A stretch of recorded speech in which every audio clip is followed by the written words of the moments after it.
So the story of Flowform really starts with John Wilkes, and before that with George Adams and Theodore Schwenk.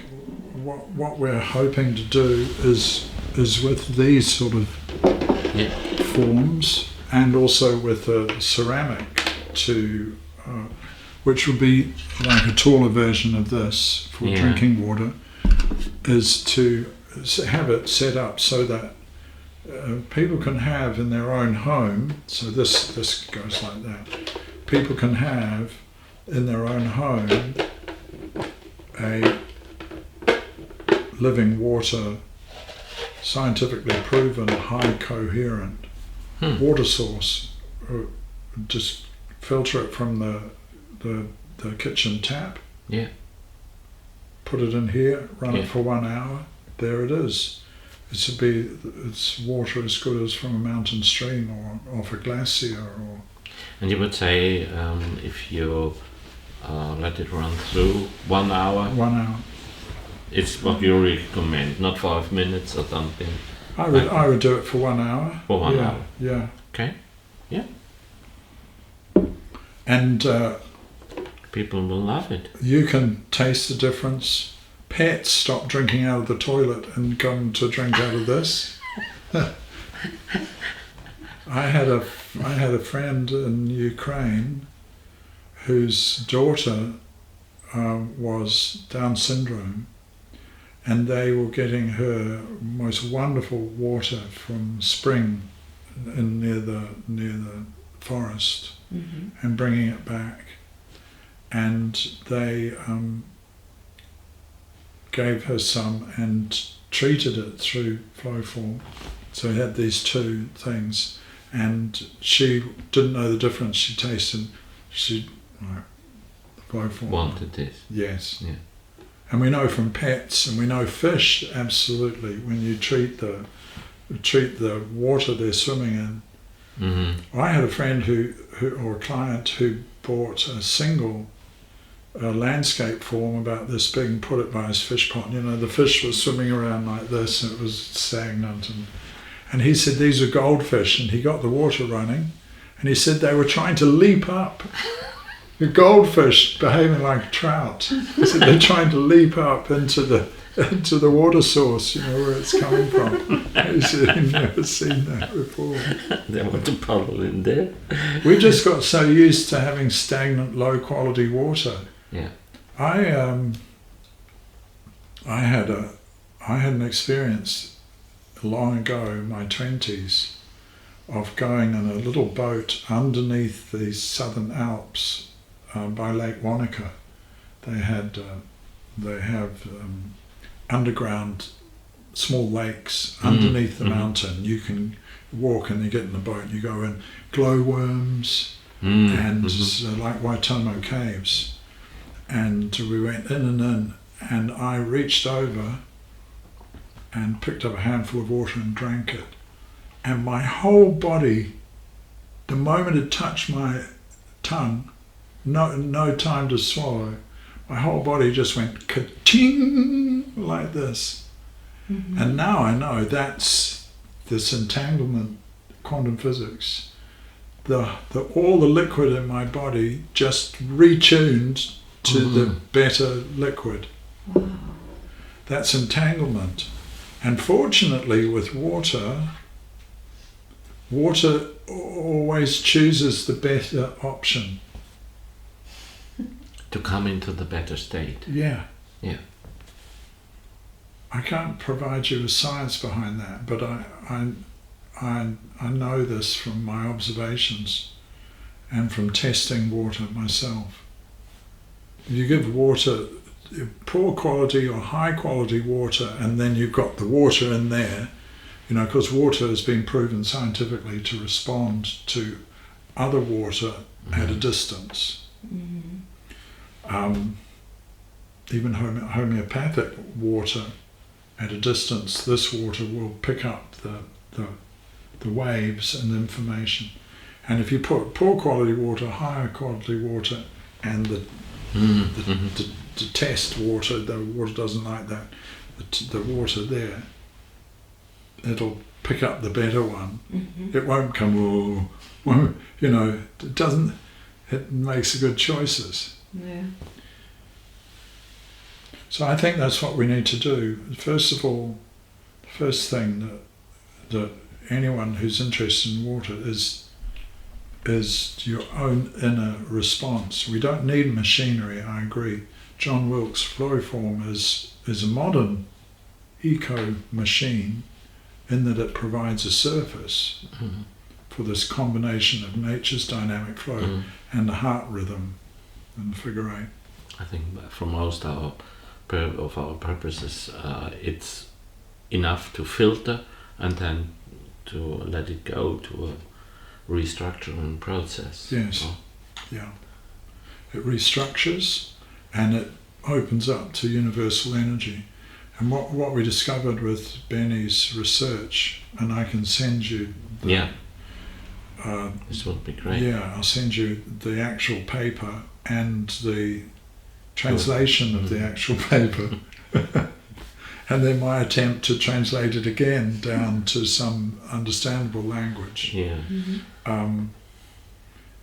That the water, when it becomes restructured, it only becomes restructured because it's become more coherent. That means in harmony with universal energy.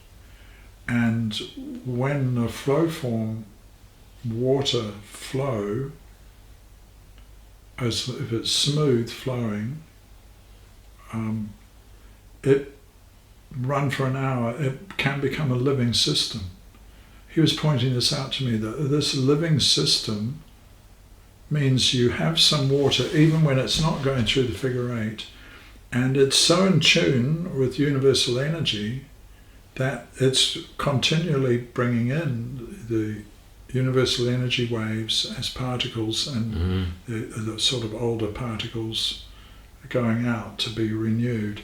It becomes a living system, and that has excess energy which it sends out to the surroundings, and the things, everything there with water, other beings. and the other beings pick it up and go, preaching. And he says that's what, when you're alive, you're a living system which has more energy than you need. And so with Flowform, we're turning a body of water into a living system which generously gives off extra energy. Can you see this energy? Jerry Pollock talks about a sort of a blue colour that he occasionally can see around his EZ water exclusion kind of, zone. Radiation. Now it depends, some people could see more than others. So that's another whole conversation into what is perceiving higher dimensions. Because we've got the three-dimensional world, height, width, length, but then there's space-time continuum. So time is energy. So then there's the fourth dimension is energy, which expresses itself as a flow of time. So fourth dimension is energy, and some people can perceive that. And then there's a fifth dimension, which is made of light, and that's to do with consciousness. And consciousness is thinking, feeling, and willing, effectively. It's a good explanation. So. Then there's a sixth dimension, which is made of love, and that is being. And that's synonymous with spirit. So, and for people who are into anthroposophical things or spiritual things, consciousness is the astral world.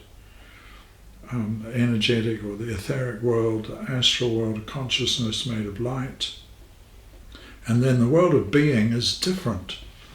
And if you look into ancient wisdom of the East, because that's, and also indigenous cultures, it's in the realm of being, the sixth dimension of love, which is spirit. Spirit and being are the same thing.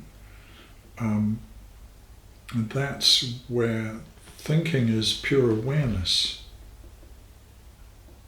Awareness doesn't rabbit on trying to work things out. Awareness is intuitive, and intuition is defined or characterized as direct knowing without intermediate steps of logic. So if one has awareness freed from consciousness, because it's awareness that notices what we're thinking, what we feel, what our will impulses are, it's awareness. If we can free awareness, Eckhart Tolle talks about this. It's perhaps some call it the observer. Yes, exactly. The witness, the observer, Yeah. the being within. If we can free that so that our thoughts are not continually banging around like a squash court, balls bouncing around, if we can slow them down, what's left? Awareness. Yeah. And awareness is inherently spiritual because it comes from our higher self, our being. And so that's the spiritual science. If we can work with that, then we've got a way through, because I think then that's what John Wilkes did, and he came up with this modern technology. I think that's what Tesla was doing, it's what a whole bunch of people have done. Yeah, to bring new creations into the world. And we need to look at nature. How does nature do this? If we ask nature and we're working intuitively, nature will tell us. That's what John did. Yeah. Except he did it through action. He had these questions, he thought, travelled in his mind and in his actions. And then he put this up and suddenly, bang, there it was. And so our aim is to continue this technology into the future, because I think it's one of, I hope, many different modern biomimicry technologies with which we can help heal the planet. The planet's a mess, it's going to get worse, but maybe over 100 or 200 years we can set things right if we can find a way of living together with it and ourselves. Yeah. That sounds like a full stop. Yeah, right. That's what I was thinking too.